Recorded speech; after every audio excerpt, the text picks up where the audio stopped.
halkani waa BBC oo aad ka dhagaysataan mawjadaha gaagaaban efemyada magaalooyinka qaar iyo barta internetka-aanu ku leenahay bbcsomali.com.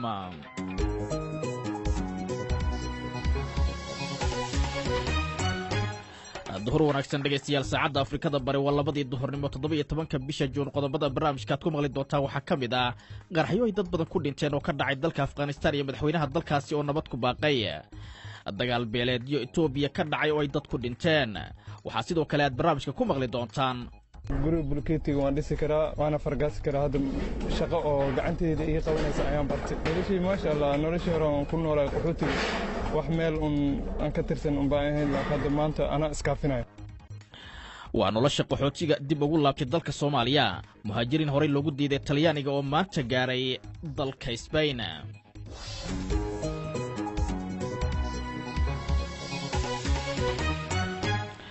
qodobadaas iyo qodobo kaloo Soomaalida iyo caalamka ku saabsan ayaad ku maqli doontaan barnaamijka oo isku soo dabarhida Cabdiraxmaan Xaaji Caddow anigu Axmed Badar la socodsiin doono, balse marka hore warkii dunida iyo Cabdiqaadir warkii dunida iyo Axmed Mursal.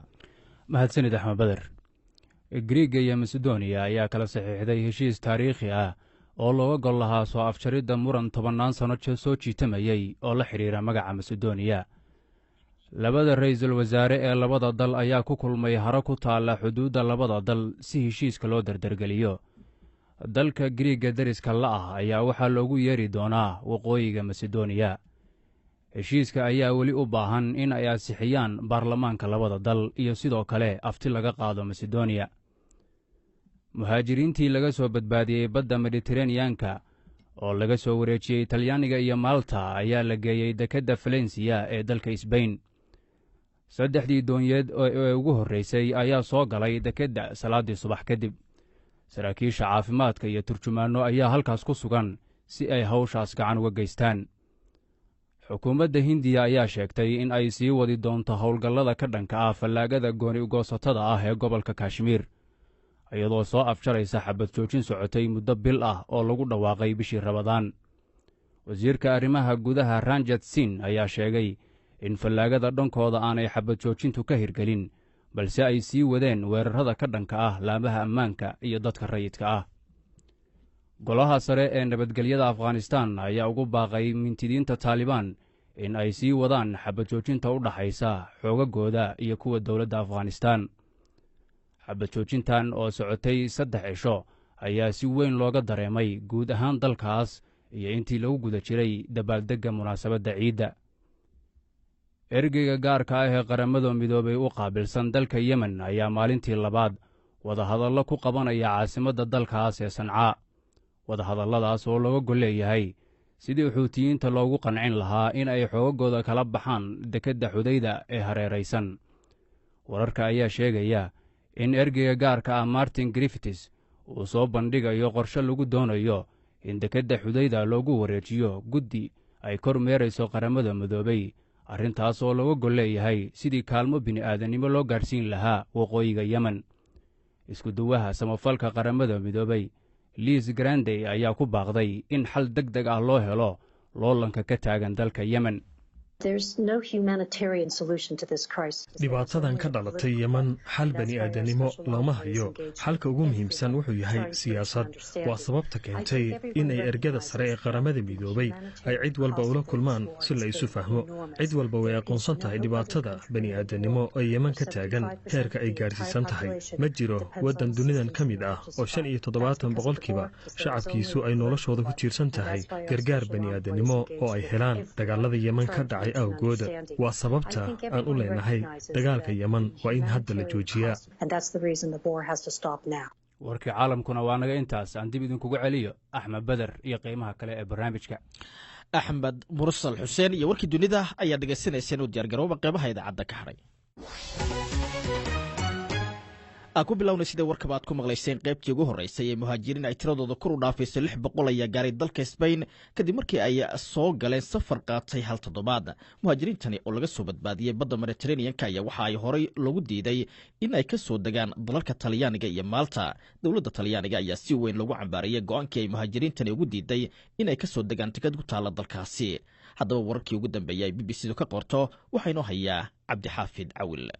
qaybtii ugu horeysay ee 600 oo muhaajiriin ah loona diiday inay ka degaan xeebaha Talyaaniga iyo Malta 7 caanamaal ayaa iminka soo gaaray Spain. markaba ay leeyihiin ciidamada badda ee Talyaaniga ayaa 300 oo soo galootiya ku rogay magaalo xeebeedka Valencia. markabkan waxaa daba socday doontii dadkan ka soo badbaadisay biyaha caalamiga ah ee ka baxsan Liibiya 8 maalmood ka hor. sidan ayay ahayd shucuurta dadkaasi markii markabka laga dejinayay.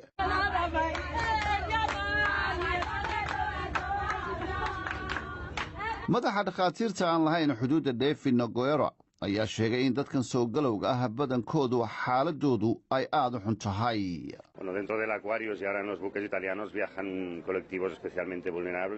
dad nugul ayaa ku safraya doonta Aquarius. haatana doonyaha Talyaaniga waxaa saaran dad ay ku jiraan carruur iyo haween uur leh. waxaa kaloo jira koox dad ah oo gubasha soo gaartay oo qaarkood ay aad u gubteen. guud ahaan kooxaha caafimaadku xaaladahan oo kale way u barteen, bukaankuna way deggan yihiin. laakiin waxaa caddaana in safarka dheer ee caynkaasa iyo xaaladaha aadka u ba'an ay dhibaato keenayaan. sababtaas awgeed waa muhiim in dadkaas si dhaqsa ah loo geeyo deked ammaanah, la soo dhoweeyo, si sharaf lehna loola dhaqmo, xuquuqdoodana la dhowro. boqolaal booliisa shaqaale ka tirsan ururka laanqayrta cas oo ku shaqeeya heeska wax u qabso iyo turjumaano ayaa dadkan caawiyey markii laga dejiyey markabka. wasiirka arrimaha gudaha ee Talyaaniga oo mayal adag Matteo Salvini ayaa doonyo kale oo badan diiday inay ku soo xidhaan xeebaha Talyaaniga. tanina waxa ay muujinaysaa sida ay ugu kala duwan yihiin reer Yurub arrimaha la xidhiidha siyaasadda uga taalla muhaajiriinta iyo dadka magangalyadoonka ah. cabdi xaafid aad ayuu mahadsan yahay. imikan haddii aan eego dhegeystayaasha dhanka facebooka maxamed axmed bulaale oo jooga taleex waxa uu leeyahay ciid mubaarak BBC muhaajiriinta Talyaaniga loo diiday ee Spain ay qaabishay. waan ku ammaanayaa dowladda Spain ayuu leeyahay. dhegeystaha kale waxa uu leeyahay magacaygu waa ugaas xasan bashiir saciid oo jooga magaalada Gaalkacyo. hadalka ka soo baxay dowladda Spain ee ah in ay qaabilayso muhaajiriinta laga soo badbaadiyay badda Mediterranean-ka waa hadal soo dhoweyn leh oo farxad gelin doona muhaajiriinta hataa haatee dalalkooda wax u dhaamo malaha ayuu leeyahay. dhegeystayaashaasi aad ayay u mahadsan yihiin. waxaa noo socota sheeko xiise leh. misleedahay haddii qofka wariyaha ah uu codka ka lumo ama codka uu ka xirmo in ay suuragal tahay in codkiisa dib loogu soo celiyo. sheekadaasi ayaa noo soo socotaa balse imika dalka Ethiopia. iska hormaadyo beeleedyo ka dhacay dalka Ethiopia ayaa waxaa la sheegay inay ku dhinteen ugu yaraan 15 qof. iska hormaadyada oo ka dhacay deegaanka shucuubta koonfureed ayaa waxa ay ka dhaceen magaalooyinka Hawaasa, Walaita, Sodo iyo Walqeeti oo ka wada tirsan deegaankaasi. warbixinta amirtaasi ku saabsan waxaa goor magaalada Jigjiga nooga soo diray wariyaha BBC-da Cabdinaasir Sheekh Maxamed Xikam. meelo ka mid ah waddankan Ethiopia waxaa ka jira isku dhacyo u dhaxeeya beelo kala hayb duwan, wuxuuna ugu xoogan yahay isku dhacyadaasi deegaanka shucuubta koonfureed. markii ugu horeysay 4 maalmood ka hor wuxuu ka bilaabmay isku dhacyadani magaalada Hawaasa, wuxuuna ku fiday markii dambe magaalooyinka Walqeeta iyo Soda. warbaahinta dawladda ayaa sheegtay in ugu yaraan 15 qof ay ku dhinteen, meesha 100 qofna ay ku dhaawacmeen, dad ka badan 2500na ay ku barakaceen. sidoo kale xadka labada deegaan Oromiya iyo Soomaalida ayaa maalmihii aan soo dhaafnay iyagana isku dhacyo ka jireen, gaar ahaan degmooyinka Jidacsanay iyo Tuluguuleed. haddaba isku dhacyadan qoomiyadaha ayaa dadka xusuusinaya isku dhacyadii isbedelka waddankan ku keenay ee uu ra'iisul wasaarihii hore ee waddankan Ethiopia jagadiisii ku waayay. dawladda ayaa ballan qaaday inay sameynayso guddiga xalinta khilaafaadka iyo nabadgelyada, waxaana la filayaa 2 maalmood ee soo socota inuu ra'iisul wasaaraha waddankan Ethiopia Dr. Abiy Ahmed uu tagi doono deegaanka shucuubta koonfureed, halkaas oo hadda uu ka jiro isku dhacyada ugu waaweyn ee waddankan Ethiopia maanta ka socda. Cabdinaasir Sheekh Maxamed Xikam, BBC Jigjiga. cabdinaasir sheekh maxamed xikam aad ayuu mahadsan yahay. halkaad nagala socotaan waa laanta afka Soomaaliga ee BBC-da. BBC waxaad ka heli kartaa wararkii ugu dambeeyey ee Soomaaliya iyo caalamka oo dhan maalin walba. Imikana dalka Afghanistan qarax ismiidaamin oo ka dhacay dalka Afghanistan ayaa wax la sheegay in ku dhinteen ugu yaraan 25 qof. Qaraxaasi oo ay sheegteen ururka isku magacaabay dawladda Islaamka ayaa waxa uu ka dhacay gobolka Nangarhar ee dalkaasi ka tirsan. qaraxna waxa la beegsaday dad munaasabada ciidda u dabaaldegayay. waxa uu ku soo beegmaya xilli madaxweynaha dalkaasi uu ku baaqay in nabadda laga shaqeeyo. warbixinta arrintaasi ku saabsan waxaynu hayaa Cabdiraxmaan Xaaji Cadow. kooxda isku magacawday dowladda islaamiga ee IS ayaa sheegtay qarax ismidaamin ah oo ay ka sameeyeen bariga Afghanistan in ay ku dileen ugu yaraan 25 qof oo ka mid yihiin dableyda ururka Taliban, iyadoo xilligaasi ay ciidamada ammaanka iyo dadka rayidka ee gobolka Nangarhar ay ku jireen dabaaldega ciida, iyaga oo ugu mahadnaqay ururka Taliban 3 maalmood ee xabad joojinta uu ku dhawaaqay si ciida cabsi la'aan looga dabaaldego. 10 qof ayaa qaraxaasi ku dhaawacmay iyada oo qofka is soo biimeeyay uu qaraxa la beegsaday dabley ururka Taliban ka tirsan oo meel ku urursanaa. xabad joojinta ayaa si weyn looga dareemay qaybo badan oo ka mid ah dalka Afghanistan. madaxweyne Ashraf Ghani ayaa ku baaqay in la kordhiyo xabad joojinta ururka Taliban uu ku dhawaaqay talaabo taa mid ahna ay qaadaan. xabad joojintaan samaynay caalamka ayaa aad ula yaabay. ujeeddada ugu weyn ee xabad joojinta ayaa waxa ay tahay in nabad lagu soo dabaalo dalka. dagaalku wax faa'iido ah ma laha, oo waa in si wada jir ah aan dhibaatooyinkeenna u xallinnaa. markaan leeyahay si wada jira waxaan ula jeedaa dowladda Afghanistan iyo ururka Taliban. looma baahno inaan hadda kadib dagaalanno innaga oo ka duulayna diinteenna iyo aragti siyaasadeed oo midaysan. marka ma jirto sabab ay u sii socon karaan dagaaladan. codkaasi waxa uu dambeeyay warbixintii Cabdiraxmaan Xaaji Cadow. degmada Salaxley ee gobolka Maroodijeex oo ka tirsan jamhuuriyadda iskeeda ugu dhawaaqday madaxbanaanida ee Soomaaliland ayaa waxaa xalay ka daay rabab mihigaan ah oo geystay khasaaro naf iyo maalbale. rababkaasi goobtaasi ka daayay ayaa waxaanu markaasi ka wareysanay wariyaha BBC-da Axmed Saciid Cige oo u waramay Bashiir Maxamed Caato. degmada Salaxley ee gobolka Maroodijeex oo xagga koonfurta ku taala ee xadka Itoobiya u dhow in magaalada Hargeysa kaga taala ayaa warar ka imanaya waxay sheegayaan in roobab dabayl wata oo ka da'ay xalayto halkaasi khasaare ay geysteen. gudoomiyaha gobolka Maroodijeex Jaamac Xaaji Ibraahim oo kamid ah dad u gurmaday saaka waa barigiiba waxa uu sheegay in ilaa haatan inta la hubo in hal qof uu ku dhintay oo ilmo yar oo guri uu ku dumay. waxa uu sheegay ilaa 30 guri in ay dumeen oo magaalada Salaxley ku yaala. waxa kale oo uu sheegay in dad ka badan 20 qof uu dhaawacay sahlan ay soo gaareen lagu daweeyay cisbitaalka magaalada Salaxley. roobabkaasina waxa uu sheegay in xagga bariga ay ka yimaadeen oo tuulooyin kale oo la xiriira degmada Salaxley iyada ay khasaare u geysteen aan badnayn oo ah in guryo ay jinkada ka qaadeen si ay dumiyeen. waxaana jirta in waqtigan ay dabaylo xoog leh dhacayaan oo xagaya loo yaqaano inkastoo roobab aan lagu aqoon sida caadiyan fara badan, laakiin cimiladan isbedesha dad badan ay u aaneynayaan in roobab yar oo dii jiro xagaya loo oran jiray iminka in roobab badan ay da'aan marka qaarkood. Axmed Saciid ayaa ahaa wali waxaa noo soo socota sheeko xiiso badan oo ku saabsan wariye inta codkii uu ka xirmay kadib qalab inta lagu rakibay codkiisii oo nadiif ah dib loo soo celiyay.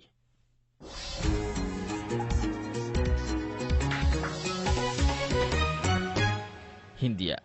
dowladda dalka Hindiya ayaa shaaca ka qaaday inay bilaabayso dagaalka ay kaga soo horjeedo kooxda Kashmir ee ka dagaalanta halkaasi. xabad joojin muddo bila socotay oo lagu talagalay bisha barakeysan ee Ramadaan ayaa ku ekayd maalinta ciida. gobolka Kashmir ayaa waxaa sanado badan isku hor imaad uu ku dhexmarayay kooxo ay kala taageeraan dalalka Pakistan iyo Hindiya. waxaa soo jeedinaya warbixinta arrintaasi ku saabsan Cali Nuur Salaada.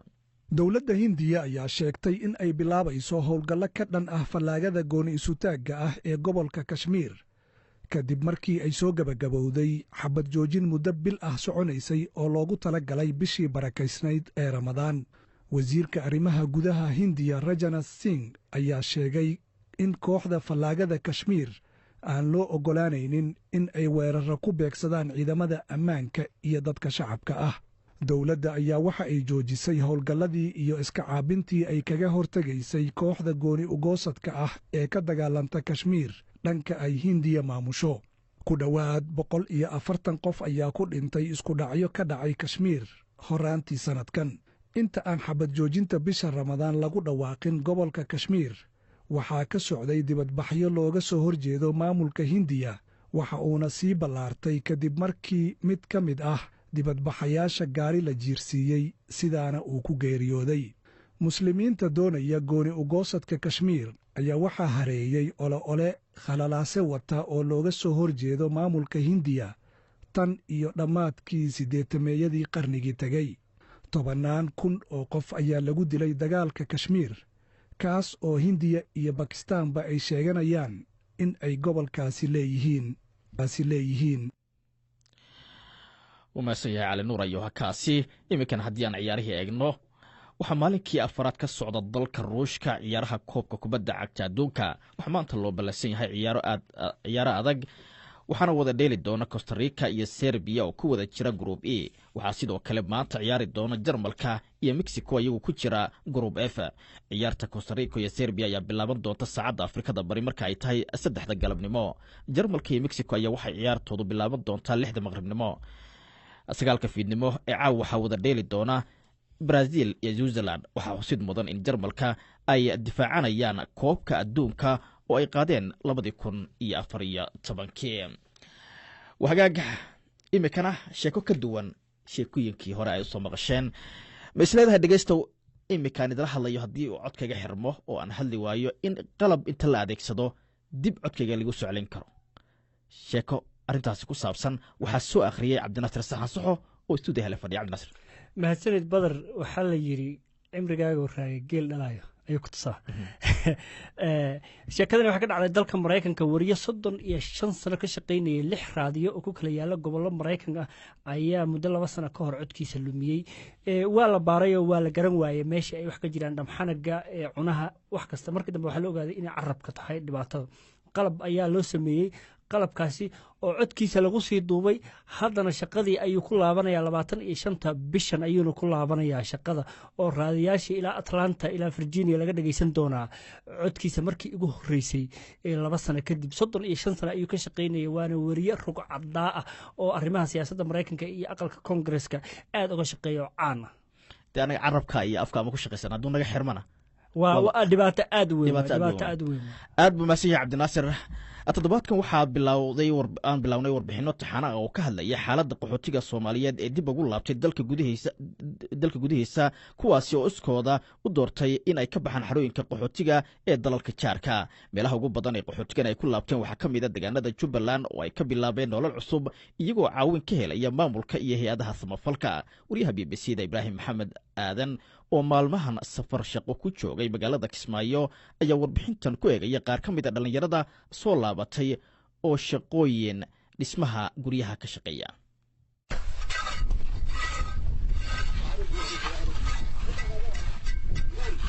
shanqartaad maqlaysaan waa koox dhalinyaro ah oo ka shaqaynaysa dhismaha guryo loogu talagalay qaxootiga ka soo laabtay xeryaha dhadhaab ee waddanka Kenya dhalinta wax dhisaysa laftigoodu waxay ka mid yihiin qaxootiga soo laabtay ee la baray xirfadaha ay ku shaqaystaan waqtiga aan ka tagay Soomaaliya 2001 aan qaxootiga ifa aan galay marka muddo ayaa meesha aan iskuulku baranayay haddana waxaan fikiray in aan waddankayga aan ku soo laabto 2018 waa Cusmaan Cabdinuur isagoo ilmo yar ah ay qoyskiisu kala qaxeen Soomaaliya lana geeyay xeryaha qaxootiga ee waqooyi bari ee Kenya halkaas oo ku qaatay noloshiisa inta badan sanadkan ayuu siiskiisa dalka dib ugu soo laabtay halkaas oo nolol cusub ka bilaabay magaalada Kismaayo waxaa la baray xirfadaha dhismaha guryaha ilmo yar ah saqiir ah marka meesha intee waxaan habartayda eedadaydan la jiray marka meesha taga on iskuul ilaa iyo waxaan ku gaaray galaaska 8aad kadibna meeshan ka soo laabtay waxaan ku tirigal in wadankayga aan u soo laabto markaad soo laabatay maxaad la kulantay markaan soo laabtay waxaan la kulmay wadan wanaagsan iyo dhul fiican ayaan la kulmay wadan aan wadankayga aan ahayn aan joogay marka hadda wadan aan xor aan u leeyahay aan u maaday dabcan hadda waa shaqaysataa shaqadaad qabanayso iyo haddaad nooga sheekayso iyo hawshaad maanta hayso maalintaan inta imaaday oo qaxootiga oo inta ay UN isoo celisay oo inta imaaday hay'adda ayaa seminar in noo qabatay ARC la yiraahdo muddo 3 bilood ayaan baranaynay qaybta la kabentry haddana way noo dhamaatay kabentry waxaa loola jeedaa yani qaybta faryaamada 3 bilood ka bacdi ay haddana in festival wax loo noo qabatay hadda muddo 5 bilood ayaan ku jirnaa waad shaqaysanaysaa aan shaqaysanay haa guryaha dhistaan ka waran dhismaha guryaha maasha allah ninkii markaasi oo qolo injineeri iyo waxna baraayeen hadda maasha allah meel fiican inoo maraysaa xirfadaada ka waran hadda haa qolasha hadda guri bulkeetiga waan dhisi karaa waana fargaasi karaa hadda shaqo oo gacanteyda ii qabanaysa ayaan bartay maxay noloshaada ka bedeshay noloshii maasha allah noloshii hore aan ku noolaa jubbaland waxay ka mid tahay meelaha ugu badan ee qaxootiga soo laabanaya ay yimaadeen waxayna maamulku ku sheegeen inay kor u dhaafayaan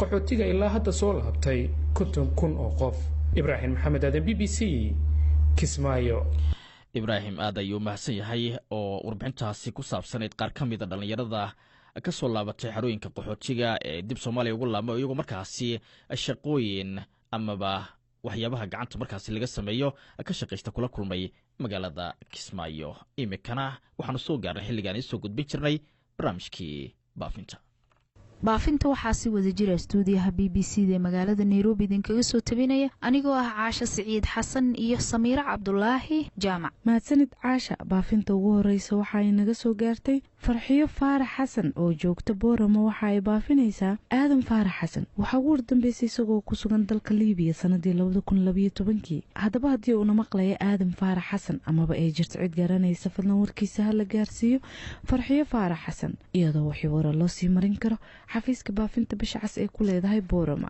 maxamuud cali ducaale oo jooga boorama waxa uu baafinayaa cabdiraxmaan maxamuud cali. waxaa ugu wardambeysay isagoo ku sugan dalka Itoobiya 2016. haddaba haddii uuna maqlayo cabdiraxmaan maxamuud cali amaba ay jirto cid garanaysa fadlan warkiisa ha la gaarsiiyo maxamuud cali ducaale iyadoo wixii wara loo sii marin karo xafiiska baafinta bisha cas ee ku leedahay boorama. sulaymaan axmed bulaale oo jooga booramo waxa uu baafinayaa cabdulqaadir axmed bulaale. waxaa ugu wardambeysay isagoo ku sugan dalka koonfurta suudaan sanadii 2010. haddaba haddii uuna maqlaya cabdulqaadir axmed bulaale amaba ay jirto cid garanaysa fadlan warkiisa ha la gaarsiiyo sulaymaan axmed bulaale iyadoo wixii wara loo sii marin karo xafiiska baafinta bisha cas ee ku leedahay boorama. geedi mayraane khaalib oo jooga booramo waxa uu baafinayaa maxamed cumar maydhaane. waxaa ugu wardambeysay isagoo ku sugan Djibouti 2016. haddaba haddii uuna maqlayo maxamed cumar maydhaane amaba ay jirto cid garanaysa fadlan warkiisa ha la gaarsiiyo geedi maydhaane khaalib iyadoo wixii wara loo sii marin karo xafiiska baafinta bisha cas ee ku leedahay boorama. nuur cilmi yuusuf oo jooga booramo waxa uu baafinayaa siraad cilmi yuusuf. waxaa ugu wardambeysay iyadoo ku sugan dalka turkiga sanadii 2010. haddaba haddii ayna maqlayso siraad cilmi yuusuf amaba ay jirto cid garanaysa fadlan warkeeda ha la gaarsiiyo nuur cilmi yuusuf iyadoo wixii wara loo sii marin karo xafiiska baafinta bisha cas ee ku leedahay boorama. laki axmed cali oo joogto buuhoodle waxay baafinaysaa fardowse axmed cali. waxaa ugu wardambeysay iyadoo ku sugan liibiya 2014. haddaba haddii ayna maqlayso fardowse axmed cali amaba ay jirto cid garanaysa fadlan warkeeda ha la gaarsiiyo laki axmed cali iyadoo wixii waraa loo sii marin karo xafiiska baafinta bisha cas ee ku leedahay buuhoodle. muuse cabdi yuusuf oo jooga booramo waxa uu baafinayaa dadka kale ah maryan cabdi yuusuf iyo ruqyo cabdi yuusuf. waxaa ugu wardambeysay iyagoo ku sugan dalka liibiya sanadii 2012. haddaba haddii ayna maqlayaan maryan cabdi yuusuf iyo ruqyo cabdi yuusuf amaba ay jirto cid garanaysa fadlan warkooda ha la gaarsiiyo muuse cabdi yuusuf iyadoo wixii wara loo sii marin karo xafiiska baafinta bisha cas ee ku leedahay boorama. cabdi muuse cabdi oo jooga hargeysa waxa uu baafinayaa maxamed cabdi muuse, idris xasan maxamed iyo naasir maxamed. waxaa ugu wardambeysay ayagoo ku sugan dalka sacuudiga 2012. haddaba haddii ayna maqlayaan amaba ay jirto cid garanaysa fadlan warkooda ha la gaarsiiyo cabdi muuse cabdi iyadoo wixii waraa loo sii marin karo xafiiska baafinta bisha cas ay ku leedahay hargeysa. hibo axmed xasan oo joogta booramo waxa ay baafinaysaa ayaan axmed xasan. waxaa ugu wardambeysay iyadoo ku sugan dalka liibiya sanadii 2012. haddaba haddii ayna maqlaysa ayaan axmed xasan amaba ay jirto cid garanaysa fadlan warkeeda ha la gaarsiiyo hibo axmed xasan iyadoo wixii wara loo sii marin karo xafiiska baafinta bisha cas ee ku leedahay boorama. cabdulaahi aweys bilaal oo jooga hargeysa waxa uu baafinayaa sheekh nuur aweys. waxaa ugu wardambeysay isagoo ku sugan dalka Itoobiya 2000. haddaba haddii uuna maqlayo sheekh nuur amaba ay jirto cid garanaysa fadlan warkiisa ha la gaarsiiyo cabdulaahi aweys iyadoo wixii waraa loo sii marin karo xafiiska baafinta bisha cas ee ku leedahay hargeysa. saalax faarax axmed oo jooga booramo waxa uu baafinayaa mustaf faarax axmed waxaa ku wardambeysay isagoo ku sugan dalka koonfur afrika sanadii 2009 haddaba haddii uuna maqlayo mustaf faarax axmed amaba ay jirto cid garanaysa fadlan warkiisa hala gaarsiiyo saalax faarax axmed iyadoo wixii wara loo sii marin karo xafiiska baafinta bisha cas ee ku leedahay boorama zahre maxamed jaamac oo joogta booramo waxay baafinaysaa muuse maxamed jaamac iyo mustaf maxamed jaamac waxaa ugu wardambeysay ayagoo ku sugan turkiga 2012 haddaba haddii ayna maqlayaan mustaf iyo muuse amaba ay jirto cid garanaysa fadlan warkooda hala gaarsiiyo zahre maxamed jaamac iyadoo wixii waraa loo sii marin karo xafiiska baafinta bisha cas ay ku leedahay boorama jaamac axmed abtidoon oo jooga booramo waxa uu baafinayaa idris axmed abtidoon waxaa ugu wardambeysay isagoo ku sugan dalka yeman sanadii 2010 haddaba haddii uuna maqlayo idris axmed abtidoon amaba ay jirto cid garanaysa fadlan warkiisa hala gaarsiiyo jaamac axmed abtidoon iyadoo wixii wara loo sii marin karo xafiiska baafinta bisha cas ee ku leedahay boorama naciimo cumar cusmaan oo joogta baki waxay baafinaysaa sacad ibraahim ismaaciil waxaa ugu wardambeysay isagoo ku sugan koonfur afrika 2010 haddaba haddii uuna maqlayo sacad ibraahim amaba ay jirto cid garanaysa fadlan warkiisa la gaarsiiyo naciimo cumar ayadoo wixii waraa loo sii marin karo xafiiska baafinta bisha cas ay ku leedahay baki maryan cali cabdulaahi oo joogta booramo waxa ay baafinaysaa hibo maxamuud jimcaale waxaa ugu wardambeysay iyadoo ku sugan dalka liibiya sanadii 2012 haddaba haddii ayna maqlayso hibo maxamuud jimcaale amaba ay jirto cid garanaysa fadlan warkeeda hala gaarsiiyo maryan cali cabdulaahi iyadoo wixii wara loo sii marin karo xafiiska baafinta bisha cas ay ku leedahay boorama muuse ismaaciil khaalib oo jooga boorama waxa uu baafinayaa jibriil ismaaciil khaalib waxaa ugu wardambeysay isagoo ku sugan dalka tanzania 2009 haddaba haddii uuna maqlayo jibriil ismaaciil amaba ay jirto cid garanaysa fadlan warkiisa hala gaarsiiyo muuse ismaaciil iyadoo wixii waraa loo sii marin karo xafiiska baafinta bisha cas ay ku leedahay boorama nimco daahir cilmi oo joogta booramo waxa ay baafinaysaa ilyas cabdi bulaale waxaa ugu wardambeysay isagoo ku sugan dalka liibiya sanadii 2014 haddaba haddii uuna maqlayo ilyas cabdi bulaale amaba ay jirto cid garanaysa fadlan warkiisa hala gaarsiiyo nimco daahir cilmi iyadoo wixii wara loo sii marin karo xafiiska baafinta bisha cas ay ku leedahay boorama maxamed cali kaamil oo jooga baki waxa uu baafinayaa jaamac cali kaamil waxaa ugu wardambeysay isagoo ku sugan dalka Itoobiya 2010 haddaba haddii uuna maqlayo amaba ay jirto cid garanaysa fadlan warkiisa hala gaarsiiyo maxamed cali kaamil iyadoo wixii waraa loo sii marin karo xafiiska baafinta bisha cas ay ku leedahay baki jaamac cabdi buux oo jooga booramo waxa uu baafinayaa maxamed cabdi buux waxaa ugu wardambeysay isagoo ku sugan Itoobiya sanadii 2009 haddaba haddii uuna maqlayo maxamed cabdi buux amaba ay jirto cid garanaysa fadlan warkiisa hala gaarsiiyo jaamac cabdi buux iyadoo wixii wara loo sii marin karo xafiiska baafinta bisha cas ay ku leedahay boorama qadra cali xasan oo joogta hargeysa waxay baafinaysaa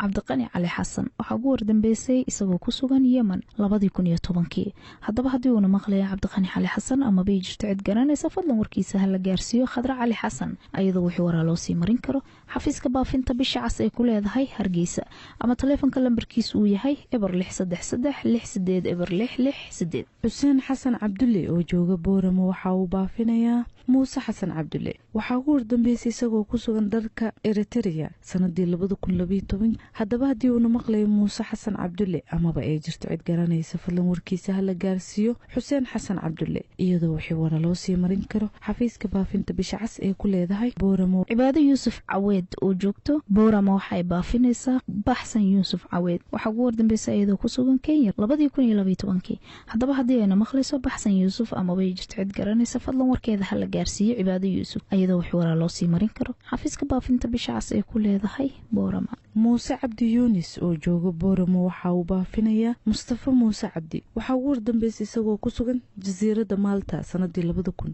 haddaba haddii uuna maqlayo mustafa muuse cabdi amaba ay jirto cid garanaysa fadlan warkiisa hala gaarsiiyo muuse cabdi yuunis iyadoo wixii wara loo sii marin karo xafiiska baafinta bisha cas ay ku leedahay boorama shamis cabdi maxamuud oo joogta booramo waxay baafinaysaa kiin cabdi maxamuud waxaa ugu wardambeysay iyadoo ku sugan talyaaniga 2008 haddaba haddii ayna maqlayso kiin amaba ay jirto cid garanaysa fadlan warkeeda hala gaarsiiyo shamis iyadoo wixii waraa loo sii marin karo xafiiska baafinta bisha cas ee ku leedahay boorama. baafinta ugu dambeysana waxay naga soo gaartay Durre Cusmaan Rooble oo jooga Boorama. waxa uu baafinayaa Muuse Cusmaan Rooble. waxa ugu dambeysay isagoo ku sugan dalka Sacuudi Arabiya sanadii 2010. haddaba haddii uu maqlayo Muuse Cusmaan Rooble amaba ay jirto cid garanaysa fadlan warkiisa la gaarsiiyo Durre Cusmaan Rooble iyadoo wixii wara loo sii marin karo xafiiska baafinta bisha cas ee ku leedahay Boorama. baafintana maanta waa naga intaa.